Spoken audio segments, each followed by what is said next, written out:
Saudara-saudara, selamat pagi. Berjumpa lagi dengan saya Vidi PR dalam renungan harian. Hari ini hari Selasa tanggal 5 Januari 2021. Bacaan pertama dari surat pertama Rasul Yohanes bab 4 ayat 7 sampai dengan ayat 10. Intinya bicara mengenai kasih. Allah itu adalah kasih. Itu bacaan pertama.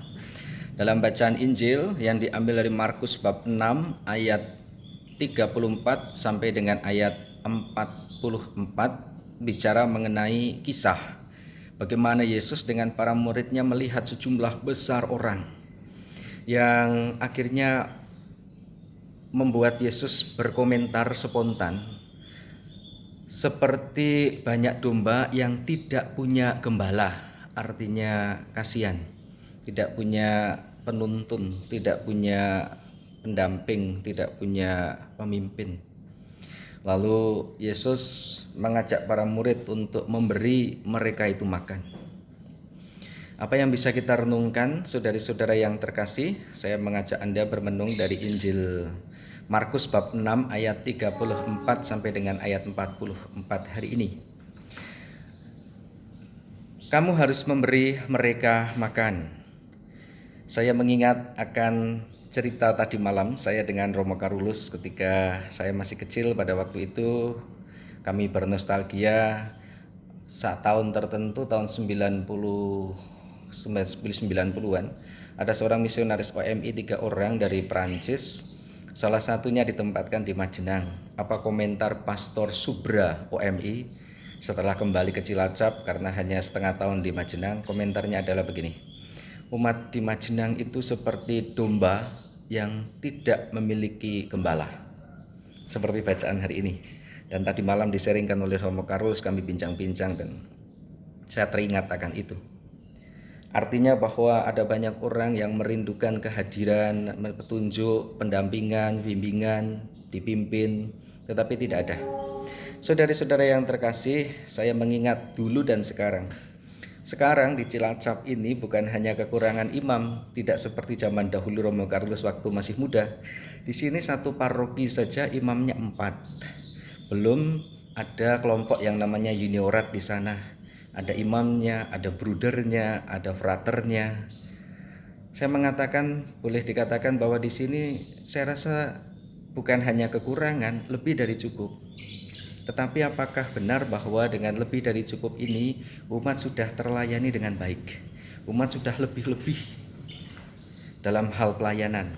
Saya menduga belum tentu. Banyak imam, Yesus mengatakan bahwa kamu harus memberi mereka makan. Makanan apa? Konteks waktu itu, misionaris datang melihat kemiskinan di sana sini, kekurangan sana sini dengan membantu, entah bulgur, entah membantu beras, entah membantu susu dan lain-lain. Tapi konteks sekarang banyak orang juga yang sebenarnya sudah lebih dari cukup, lebih dari mampu. Justru situasi seperti inilah mereka seolah-olah merasa bahwa mereka tidak kekurangan apa-apa. Dari sisi materi, dari sisi lahiriah, mereka sudah tercukupi. Kamu harus memberi makan, ini perlu diterjemahkan dalam konteks zaman ini. Bukan makanan piring, bukan makanan nasi, sayur dan lauk pauk, bukan makanan jasmania, tapi justru masalah makanan batiniah, rohaniah. Apa yang menjadi makanan rohaniah batiniah? Firman, peneguhan, diingatkan, teguran, sapaan, dikuatkan, penghiburan, dan lain-lain.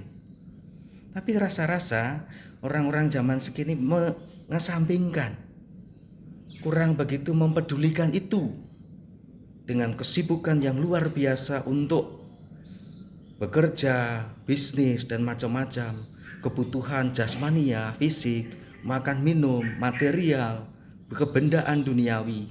Saking sibuknya semacam itu, dan itulah makanan-makanan jasmania. Tetapi kalau kita tidak hati-hati, jasmania itu tampaknya gemuk, segar, sehat, tetapi ada kerapuhan, ada ketidaksehatan dalam sisi rohaniah, batiniah, yaitu jiwa rapuh.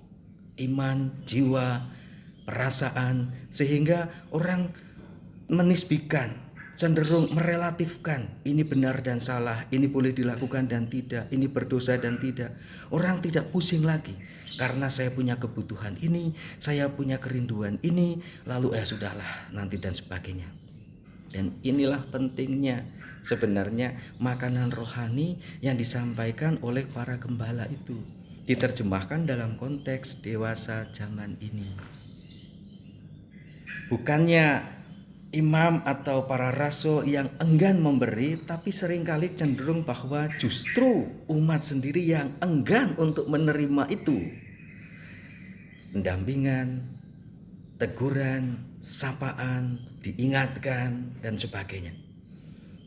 Alih-alih malah mungkin ada bukan kecemburuan, ada ketersinggungan, kemutungan dan memutus relasi itu dengan gereja atau orang yang menegur dan sebagainya karena sedang mengumbar atau sedang melampiaskan sesuatu atau ada perasaan malu dan sebagainya. Jadi kamu harus memberi mereka makan, diterjemahkan dalam arti apa? Rohani, bukan yang jasmani. Yang jasmani Anda sudah jauh lebih mampu daripada para imam memberi atau mencari. Yang rohaniah ini belum tentu konteks zaman ini mau diterima. Padahal jumlah tenaga sudah lebih dari cukup dibandingkan dengan masa lalu. Tuhan memberkati Anda dan saya hari ini, berkah dalam